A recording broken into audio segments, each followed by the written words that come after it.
It's 935 K-Day's Morning Show with your boy Romeo. You know it goes down in the AM, but when I think about one of the biggest records, I've been doing radio for a couple of decades here, man. Started Power 106, and one of our biggest records was 112, Only You. Yes, We sir. still play it on 935 K-Day, but it would not be possible without you, my man Slim in the building. What up, though? Oh, man. Blessed, man. Good to see you, bro. It's Good been to a see while. you as well. Yes, sir. Last time we all hung out, we was on the radio singing together. Y'all let me rock the mic with y'all. I appreciate that Exactly, moment. Man, that was fun, man. That was so fun. I scratched it off my bucket list. Man, that was great right there, man. But it looks like you're still scratching things off your bucket list because it just won't stop with you, man. The things you're doing. Congratulations. Man, thank you. All praises to God, man. And thank everybody out there for supporting me and supporting 112. We're embarking on our 30-year situation. So, What? you know. It sounds crazy. I'm sorry, we had to tell it on our Yeah, we are. It's something year anniversary. But I mean, you came out the gate, man, just winning, and I feel like you guys haven't stopped. And you know, even though like R&B artists that came out in the '90s, I feel like there was a little era where there may have been a down point. I never saw that with you guys, man, on the group and on your solo tip. Yep, that's a blessing right there. So you're right. When we came out, we did the Only You situation. I remember, you know, us doing it, our situation, and we were blessed. First time out the box, first single, double platinum, and then it just kept going on from there and there. We just kept on going. And like right now, celebrating our 30th year situation, Live, because of Live Nation, they're giving us our first headlining world tour. Well deserved. Come on, that's another round of Man, applause up in here. crazy. Man. Giving you your flowers, or as Chuck D would say, your flowers, but yes. Yes. I mean, it's well deserved, man. But when I think about it, for some people that may not know, when 112 first came together, was your whole imagination, your whole dream was to be part of a group, or did you want to be solo from the jump and it just happened to put the group together? Oh man, never wanted to be solo. We grew up. We grew up together. Yeah. So we were known in the community, and we did like what you call talent shows. Yeah, come on, I'll talk about it. Atlanta, Georgia, if anybody knows our culture, you know, talent shows were equivalent to like the shows that we're doing right now. Mm-hmm. So a lot of the artists that you see that are from Atlanta, that has record deals or whatever, they were doing these talent shows, and our communities, based on who we represented, they had us, and we were all very known. So 112, we were very known. Didn't lose any talent shows, and hey, throw that out. That's a light flex right there. That was crazy right there, and just blessed to be at this position right here, man. Just feel grateful, man. So you had the run with 112. Then I believe it's around 2008 when you first went solo, or when So Fly drop. What was that? Era? So in that situation, man, you know, while guys wanted to get it together, you know, to keep it real, you know, I had bills to pay, man. You know, come on, what I'm you gotta do saying? what you gotta do. And so I was a little delusional, but then I said, you know what? If I'm going to do something, I'm going to do it my way. Okay. So what I wanted to do was I started up my own label, believed in myself, invested in myself, started M3 Productions, and came out, ran into my guys over there, Odds and Ends in Orlando. Shouts out to them. And created So Fly. And oh my goodness, with my team, man, God bless my team for backing me and believing in me. I was the first R&B artist on Asylum, and Joey and Todd Moskowitz, you know what I'm saying? Like, we all came together, and boom. Man, when that track just dropped, I mean, it just, it had you from jump, man. I still vibe that, and it still rocks in our clubs today, man. So salute to you on that. And I love the fact that, you know, some people are in the group, and that's all they know is just being part of a group. Yeah. But you write. You sing. Yes. Like, you have other ways of getting that bag. Yes. So that the great thing about, you know, while we were in 112, like before we start working on our projects, we were working on other projects. Yeah. So I was blessed to work with Write for the Isley Brothers, or New Edition, or Pink, or, you know, there's a lot of people we got a chance to, Total or Faith. Like, so I'm trying to, before we came out. Yeah. And, you know, that was like our cutting, like the thing that made us like sharpen our knives, you know, it was like sharpen the knives, and it got me to where I am now. So, you know, I'm blessed to have different residuals. You know, you don't put all the eggs in one basket. No, you cannot. But now you solidified, you certified. Like I said, you've been doing it for several decades, and I love the fact that you went out on your own and you made it happen. So you've written for a lot of people. Yeah. Had there ever been a song you wrote for someone you were like, damn, I should have kept that one? Maybe not, but some people be like, You know what? Man, I ain't gonna hold you. The song "You Don't Have to Worry" with New Edition. Yeah. You know what I'm saying? Well, really, the cats who really wrote it was me and Heavy D. Oh, okay. You know what I'm saying? Rest in peace. You know what I'm Yes. saying? And I ain't gonna hold you. The melodies start coming together. I was like, oh. I know. I mean, and I always wanted to be Raph. You know what I'm saying? I want to be Raph in New Edition. So, I mean, you know, when you hear, I know that things ain't right. Seems like all we do is fight. So it's just like, oh man. Yeah. You know, it sounded like I would have sung it. Yeah, you feel like Yes, I sir. could definitely own that. I could even hear you singing Sensitivity. You should just redo that one and bring that one back. You would crush that one, bro. You know what? Uh-oh.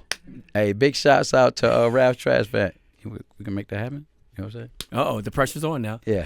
I would love for that to happen, man. For real, for real. Yeah, that'd be crazy. So now you're doing that, and let's think about this, because sometimes I hear like songs by Neil, maybe by Usher, Yeah. like hits that are out there that you had nothing to do with, but you hear and be like, whew, if I would have had that song, or what I would have done with that song. Oh man, I was listening to one that right when we got out of the car. Nobody knows it but me. I heard that the other day, man. First of all, everybody thought that was Babyface from Jump. Everybody thought that was Babyface. And then like, wait a minute, Face signed this artist that sound like Face? Well, I felt the same way. I was so jealous of John B when he did the Someone to Love. Oh, when man. he did the duet with, oh man, I love you, John B. But I was like, good Lord. See, now you got the ladies here wanting you to sing some of that, just something. Come on, man. See now, okay. See, you got to bring me back, and then we can just have a whole, unplugged type situation. I'm so down for that. And then you know what? We could do it. Well, we could both do it. Yeah, We just do a whole playlist, Let's and we do it. just get down. We can tell you, hey, you get a verse, I get a verse, we'll make it do what it is. You feel me? It's coming, K-Day Nation. Let's Slim go. as that dude. So now we Yeah. up to date. Of course, you know what I'm saying? BET Weekend just passed. It's behind us Yes. now, but the new single, let's Yes. talk about that. Oh my gosh! So, hey, Somebody to Love.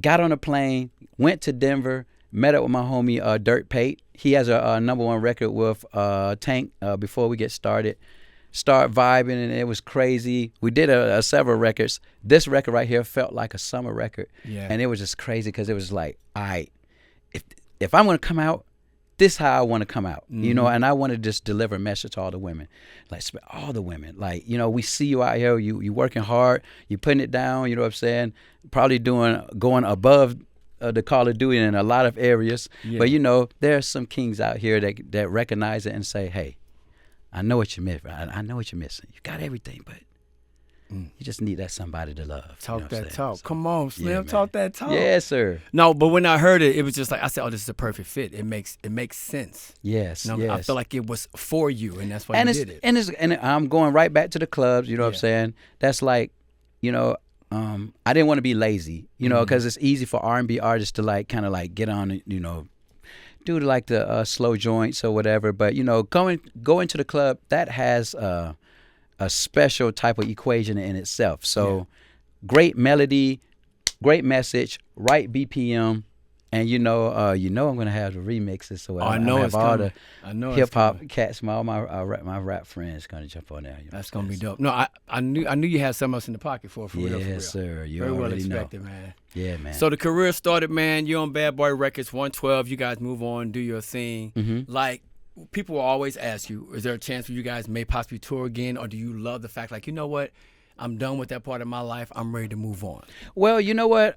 We're about to do a world tour. We're doing a 25 city world tour, and it starts in November, in December, starts back in January, ends off in February. Then we go overseas, right? And I think you're hinting as far as the other members or the other guys that used to be, I want you to say that because I already knew the tour was set back up. I want to know who's it going to be? That was a blessing, you know what I'm saying? And I would just say this, we've already set up a situation where Live Nation believed in what we presented. Okay. You know what I'm saying? So it was a lot of people that said what we couldn't do. Mm-hmm. And, time and time again, you know what I'm saying? We've been selling out the arenas. We've been selling out everywhere. We've been going all the way around the world. So now Live Nation said, you know what? Yeah. We love what you're putting down. So, but, I wish nothing but the best for the former members, You know what I'm saying? They made their decision 7 years ago. Right. And you know what I'm saying? Me and my cousin Mike, we kept on moving. We said, we're going to keep this brand going because at the end of the day, we want the star in the Walk of Fame. Yes. We want the induction in the Hall of Fame. Goals. So.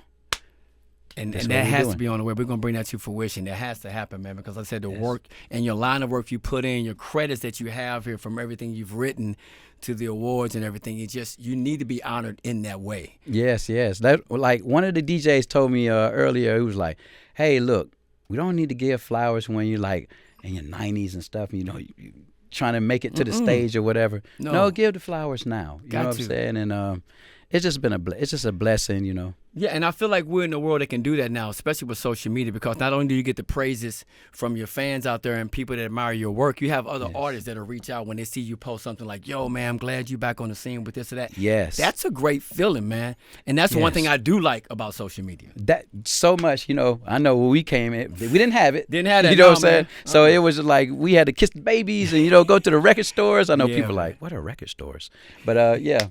But CDs, we had cassettes. them. You see these cassettes, what? Yeah, man. But, you know, thank God for social media. We're able to touch everybody out there in the world and let them know exactly what's going on. You know, people say, what's going on here? You know, and I love to show a little bit of emotion. I don't put too much on social media, but I like to let them know, like, I'm just as passionate as you are. Yeah. Like, if you're looking at 112 and you don't like certain stuff, or if somebody left or this or that or whatever, and I can tell them, hey, look, I was just as disappointed too. Right. Imagine, you know, I had a solo career, and I put it to the side, believing what everybody was saying at the time. Yeah. But you know what? God makes no mistakes. None. We are where we are, and you know what I'm saying? Happy to be here. It is part of our journey, and that's why we're on it. That's why I don't question God when things happen good, Never bad, question ugly. them. We keep pushing, right? We keep pushing, baby. All right, so I want to go down memory lane. Let's talk about when you had the studio session and you did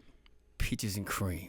Wow. What was that session like? Was it a long session? Was the hook instant? How'd that come together? Oh, man. It was funny because we wrote about everything, right? So the majority of the album was written in Nashville. Okay. We were in Nashville, Tennessee. So we decided to come to New York just for the little sprinkles or whatever.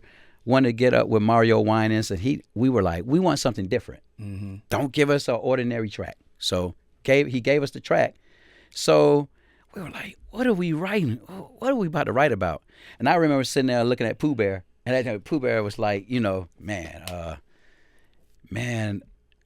what did we talk about? Yeah. So one of the guys were on the phone, and they ordered some peach cobbler. And all of a sudden, when I heard peach cobbler, people were like, peach? We from Atlanta. Right. Atlanta peaches. Cream. You know what? No way. And it was wild because at the time, Puff came in and we were putting it together. Right. You know what I'm saying? And once the melodies and stuff started coming in, and I would, you know, I'm writing my part off the porch. I could hear it. Like, let's go. And he came in, he was like, yo, you sure? Peaches and Cream? Man, we were like, man, I was just hearing Mike, get out, man. See, every time you always hate me. Get out, get out. So he ran out of there. So we finished the joint, did what we had to do. He came back in. Everybody was going crazy.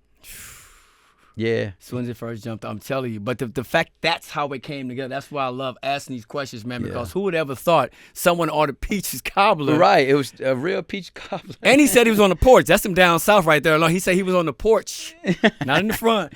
Yeah, man. So, you know, it was just one of those things, man. Yeah. You know what I'm saying? Like, you never know where your inspiration will come from. You know what I'm saying? And that's the great part about being a writer, producer, somebody behind the scenes, you know, actually the creativity part. That's what I love the most. And I think that's why you all haven't been seeing me for a long period of time. You know what I'm saying? So, all right, Dance With Me.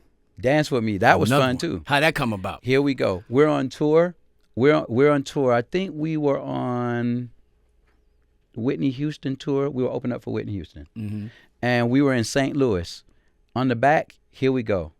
Pooh Bear was there at that time, too. Yeah. I remember that one really clear because he had to make a decision on whether to walk. You know what I'm saying? And y'all know, everybody know who Pooh Bear is, right? Oh, yeah. So Pooh Bear is an amazing songwriter, but we raised him since he was 12, 13. Okay. Right, so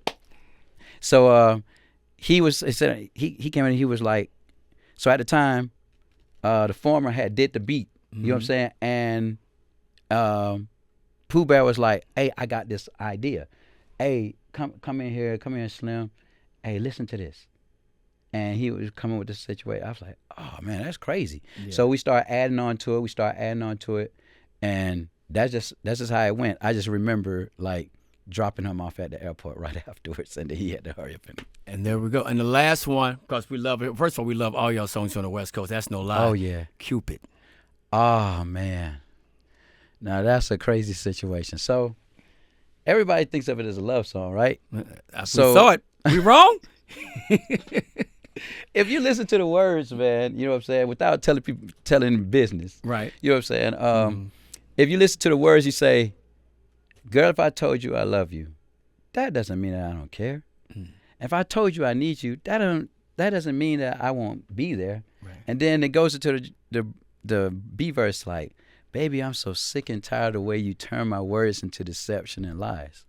Don't misunderstand me. I'm just trying to speak my mind. I'm only saying what's in my heart. Cupid doesn't lie, but you won't know unless you give it a try." Oh, you don't know what Cupid is? True love won't lie, but you won't know unless you give it a try. So really, it was like a slight argument, but it's not even an argument. It's just like, okay, for what it's worth, this is what I meant. Wow. So we learned something new today, KD Nation. Yeah. We're running all of them back right now, for real. And here we are today, man. And I will say this, and I don't even want to harp on this a lot. You will ever be connected to Bad Boy, which is Diddy. We see what's going on. It's not about how you feel this is going to sway. Right. But do you get a lot of people coming at you regarding to that or asking were you guys ever mistreated? Right. And of course, y'all got to know we from the ATL. Right up. So think about it. Don't play that. That being said, you know what I'm saying? Hey, man, it is very unfortunate that, you know what I'm saying, that, what we're hearing. And, because, of course, that's our first come up. That he allowed us to be able to take care of our families in an amazing way, you know what I'm saying, our loved ones. And, so it's very unfortunate that we hear that. We left in 2003. So all the people, he got investigated in 2011. Yeah. Okay, very unfortunate, that is here. That's not our story. That's not what and if we did have any type of situations with that or whatever, everybody kind of know what we had our disagreements with him with. Okay. There's a reason why we left Bad Boy. Exactly. Okay. Yep. Not for that. So we went to Def Jam, put out a couple of albums. They went platinum or more. Everybody knows You Already Know and stuff like that. And our career just went on, and we continue to push boundaries. You know what I'm saying? That's amazing. Kept it moving, and that's unfortunate. But what is fortunate, we still got new music from my man Slim. So I want you to go ahead and introduce the record so we can get into it right now. KD Morning Show, brand new music from my brother. Yes, sir. Hey, Somebody to Love. Hey, big shouts out to Dirt Pate, Business Boy, his crew out here. You know what I'm saying? Hey, man, ladies, that's all y'all need is somebody to love. Let's go. From the ATL to LA. Slim got you. Let's go.